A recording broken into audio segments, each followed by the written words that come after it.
கர்த்தர் நல்லவர், அவர் கிருபை என்றும் உள்ளது. ஆண்டவராகிய இயேசு கிறிஸ்துவின் நாமத்தினால் உங்கள் ஒவ்வொருவருக்கும் அன்பின் வாழ்த்துக்கள். இன்று ஜனவரி 21 செவ்வாய்க்கிழமை. இந்த நாள் உங்களுக்கு ஆசீர்வாதமான நாளாகவும் சமாதானமான நாளாகவும் இருப்பதாக.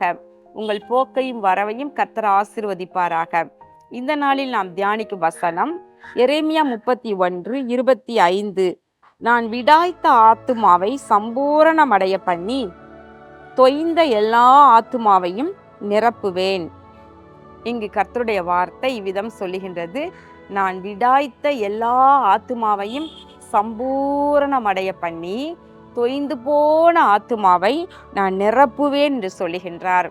பிரியமானவர்களே, இன்றைக்கும் கூட தேவ பிள்ளைகள் சில நேரத்துல நம்ம சில பாதைகளின் வழியே கடந்து போகும் பொழுது நம்முடைய ஆத்துமா தொய்ந்து போய் விடுகின்றது. அப்படியே தாகத்தினால விடாய்த்து போனது போல அப்படியே சோர்ந்து போய் விடுகின்றோம் இல்லையா?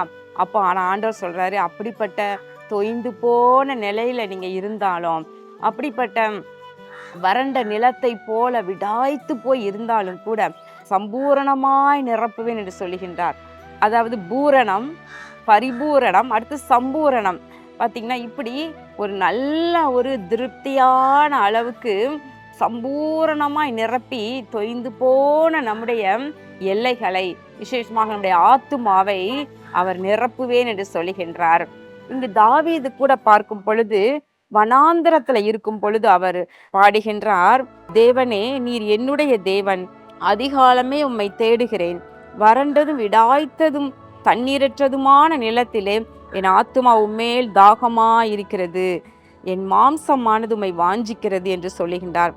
அவர் யூதாவின் வனாந்தரத்துல அவர் அலைந்து தெரிந்து கொண்டிருக்கும் பொழுது அவருக்குள்ள ஒரு திகில், நடுக்கம், பயம், வேதனை, இப்படி சவுலுக்கு பயந்து அந்த நாட்கள்ல அவர் அப்படி அலைந்து கொண்டிருக்கலாம்.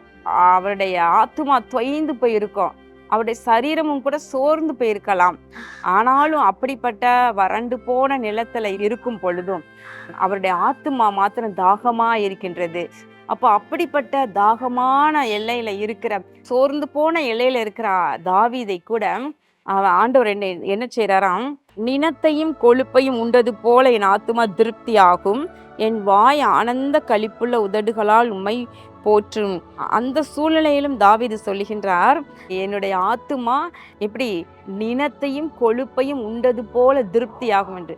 எப்போ அப்படி திருப்தி ஆகுது? அதற்கு முந்தின வசனத்துல பாருங்களேன், என் ஜீவனுள்ள மட்டும் நான் உம்மை துதித்து உமது நாமத்தை சொல்லி கையெடுப்பேன். நான் உயிரோடு இருக்கும் அளவும் நான் உம்மை துதித்து உம்முடைய நாமத்தை சொல்லி கையெடுப்பேன் ஆண்டவரே என்று சொல்லிட்டார். அப்போ அப்படி கர்த்தரை துதிக்க துதிக்க துதிக்க என்ன நடக்குதுன்னா, உங்களுடைய விடாய்த்து போன ஆத்துமா அப்படியே பலப்பட ஆரம்பிக்கின்றது. அப்படியே சோர்ந்து போன உங்களுடைய ஆத்துமா, தொய்ந்து போன உங்களுடைய ஆத்துமா கர்த்தரை துதிக்க துதிக்க துதிக்க பலன் அடைந்து எப்படி இருக்குதாம், நினத்தையும் கொழுப்பையும் உண்டது போல ஒரு திருப்தி அடைகின்றது. அப்போ நீங்க கவலையின் மத்தியில, வேதனையின் மத்தியில கர்த்தரை தேடாம துதிக்காம இருந்தீங்கன்னா நீங்க வாடி போயிருப்பீங்க. ஆனா அந்த நேரத்துல துதிக்க ஆரம்பிங்க. அப்பொழுது ஆண்டவர் உங்களை துதியின் அபிஷேகத்தினால, அவர் தமது ஆவியினால் அப்படியே நிரப்ப நிரப்ப நிரப்ப தொய்ந்து போன உங்களுடைய ஆத்துமாவெல்லாம் அப்படியே நினத்தையும் கொழுப்பையும் உண்டது போல திருப்தி ஆகும். விசேஷமாக ஆலயத்திற்கு வரும் பொழுதெல்லாம் ஆண்டவர் நம்மை சம்பூரணமாய் திருப்தியாக்குகிறார் என்று பார்க்கின்றோம்.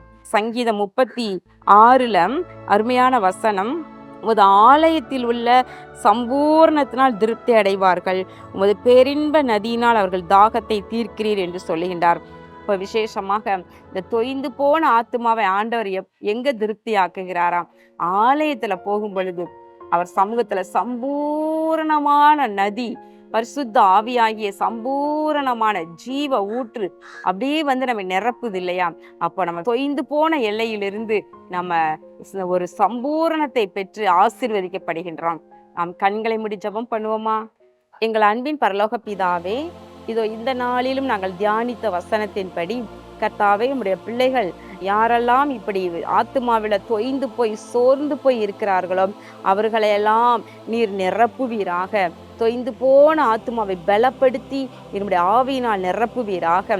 உடைய பிள்ளைகள் தங்கள் வாயை திறந்து உம்மை துதிக்க ஆரம்பிக்கட்டும். ஆலயத்திற்கு சென்று உம்மை தொழுது கொள்ள ஆரம்பிக்கட்டும். நீர் ஆண்டவரே சம்பூர்ண நதியினால அவர்களை திருப்தியாய் நிரப்புவீராக, ஆசீர்வதிப்பீராக. இயேசு கிறிஸ்துவின் நாமத்தினாலே வேண்டிக் கொள்கிறேன் நல்ல பிதாவே, ஆமேன். கர்த்தர் உங்களை ஆசீர்வதிப்பாராக. ஆமேன்.